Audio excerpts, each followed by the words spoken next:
Uber passengers will be slugged with a $1 fee for every trip as part of landmark reforms regulating ride-share services in Victoria.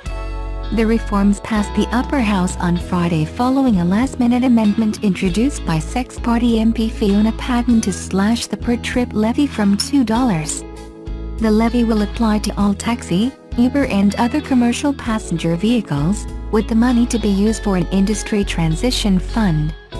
The government also agreed to remove a $50 million cap for the fund. The levy, which will be applied on a per-trip basis, will replace annual license costs, which can cost tens of thousands of dollars.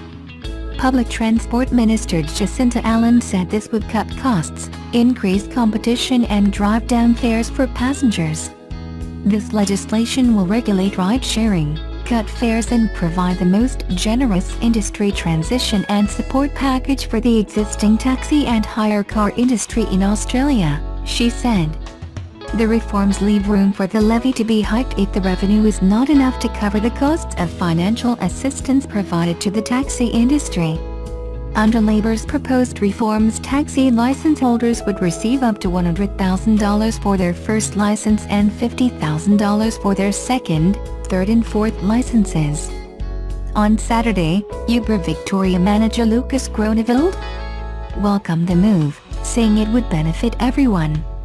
Fiona Patten introduced sensible amendments to move reform forward for the benefit of the travelling public and the industry as a whole, Mr. Groneveld said. We are pleased the Legislative Council has accepted the amendments and trust the government will pass the bill when Parliament resumes. Opposition Police spokesman David Hodgett said the government voted for increased taxes on all Victorians. Daniel Andrews decided to target regional Victorians by voting to slug regional commuters for their taxi and Uber rides, Mr. Hodgett said. Consider the Toyota Camry, whose moniker is derived from the Japanese word for crown, Kanmuri. This makes sense given the Camry has worn the U.S. sales crown as the #1 selling passenger car for 19 of the past 20 years. Yet mid-size car sales are declining, with 63% of U.S. auto buyers opting for trucks, SUVs, and crossovers. While the mid-size segment is still large, it increasingly rewards daring design. Just ask Kia. As of June 1st, the Optima has seen the smallest sales decline of any mid-size sedan in 2017. Enter the redesigned 2018 Toyota Camry, which aims to banish the model's bland reputation. For buyers accustomed to more sedate styling, this car's caffeinated, athletic appearance is sure to be polarizing. It's 2 inches longer and less than 1 inch wider than the Camry it replaces, and passengers sit about 1 inch lower than last year, something that won't go unnoticed by those used to an SUV's higher ride height. It will be offered in 5 grades, a new base level L trim, followed by the LE and XLE, identifiable by the sedate horizontal front fascia.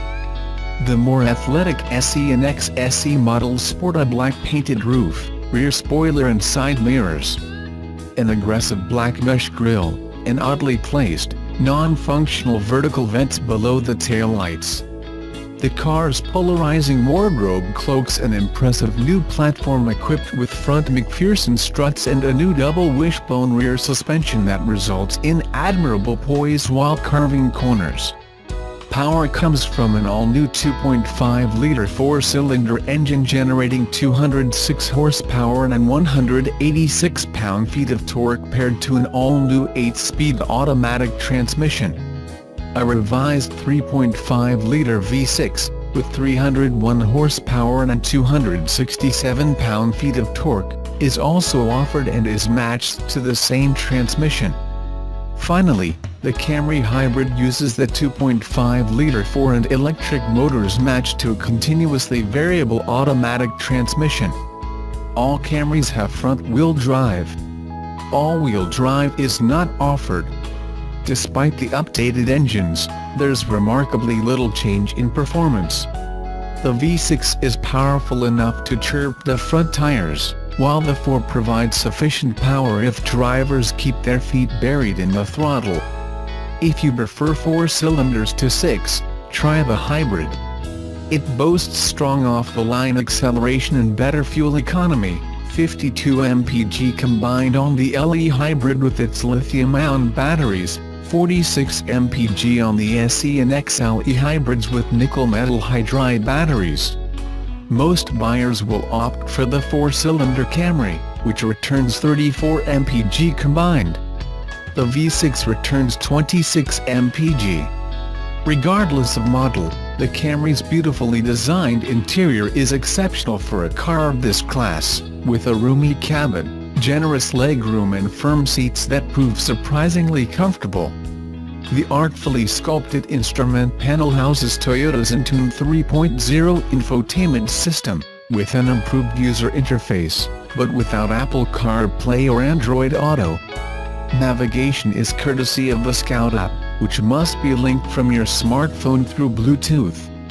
An embedded navigation system is offered on top-end models.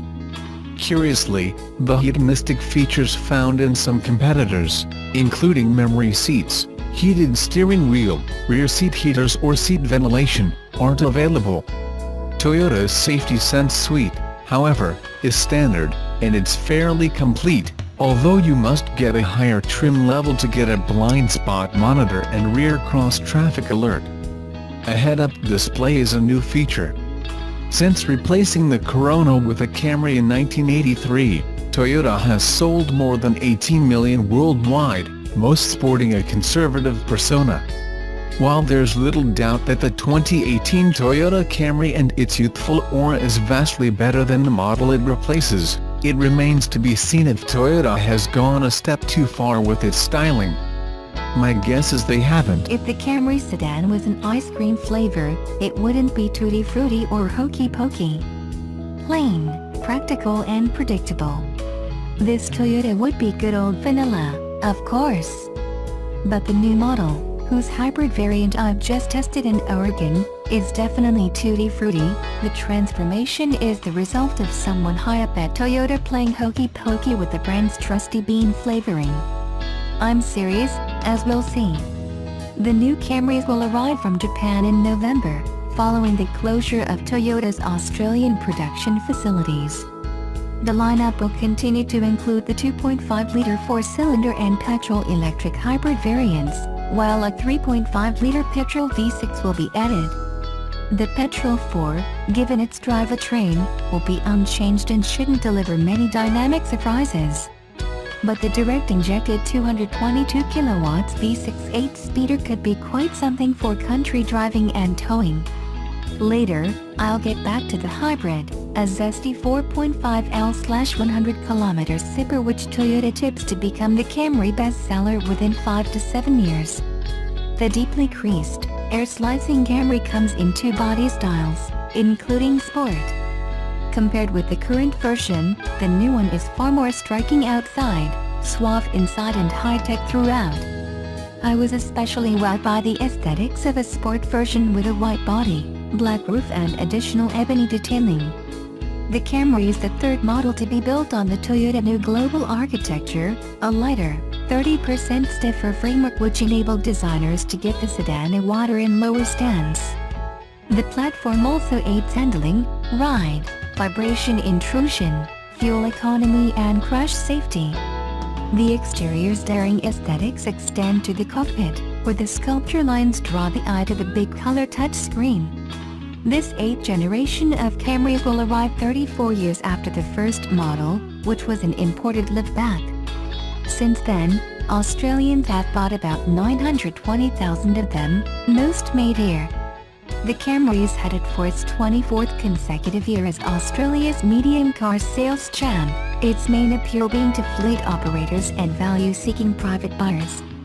The recommended price is $26,490 plus on roads compared with about $33,000 plus on roads for the Mazda 6 and Ford Mondeo, but the price will rise for the new model because of its superior finishes. Examples include plush, soft touch surfaces and class-leading electronic safety and driving aids, autonomous braking, lane departure alert, auto high beam, electric park brake and a terrific adaptive cruise control setup are all provided in entry variants. Operational at all speeds, the ACC is clearer and safer than more speed-restricted systems. Starter models will also have a 7-inch color touchscreen, 6-speed auto, 8 in the V6, 17-inch alloys, all LED lighting and 7 airbags. Other available kit includes an 8-inch touchscreen, 7-inch secondary display, 10-inch head-up display, wireless phone charging, blind spot monitoring and rear cross-traffic alert. Buyers will also get more space with an added 9mm in length, 19mm in width and 49mm in wheelbase. For practicality, the hybrid is a whole new car. By repositioning the nickel metal hydride battery pack, the designers have added the modern necessity of 60/40 split rear seats, tripling the continuous luggage space. But let's get to the driving, which was done on winding semi-rural roads near Portland, Oregon. The drivetrain overhaul has added direct injection, a new 6-step CVT gearbox and smoother engine braking via auto glide control. While other models have eco, normal and sport modes, the hybrid adds EV for electric-only driving under suitable conditions. After a long dry spell, Portland's heavens open for the test drive, making for greasy conditions perfect for purpose. The wider stands, lower center of gravity and new independent rear suspension help to plant the car securely during cornering. In hilly sections, the hybrid delivered smooth, untroubled acceleration. Few drivers would need for more. During a howling crosswind, the car didn't budge offline and noise intrusion was minimal. When the fog rolled in, for a moment I thought I was in Melbourne. In such conditions, the huge head-up display in a high-spec variant allowed me to keep my eyes fixed on the road. My fuel use averaged 5.3 L/100 kilometers, good for a big sedan undergoing a stress test. It's obvious the Camry will be marked against the superb Mazda 6. The Toyota's points of difference include a better safety spec at entry level, more head-turning interior and exterior, bigger screens and head-up display, a V6 petrol option and a super frugal hybrid with a bake feature. The Mazda doesn't turn heads so easily, but it looks appealing inside and out while having a more timeless, refined feel. It is luxury at this point better than Toyota.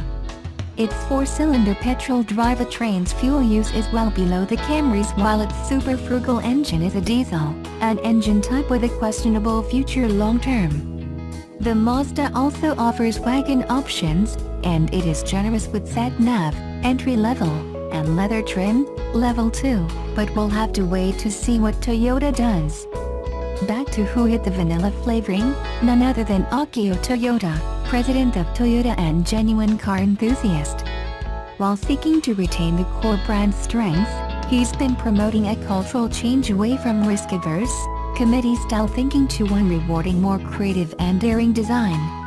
Models emanating from this climate have been the 86 and CHR, while the Prius and Camry were revamped at New Gen time.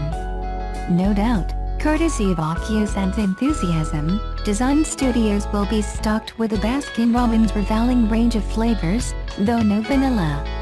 At Toyota, it's a has-been.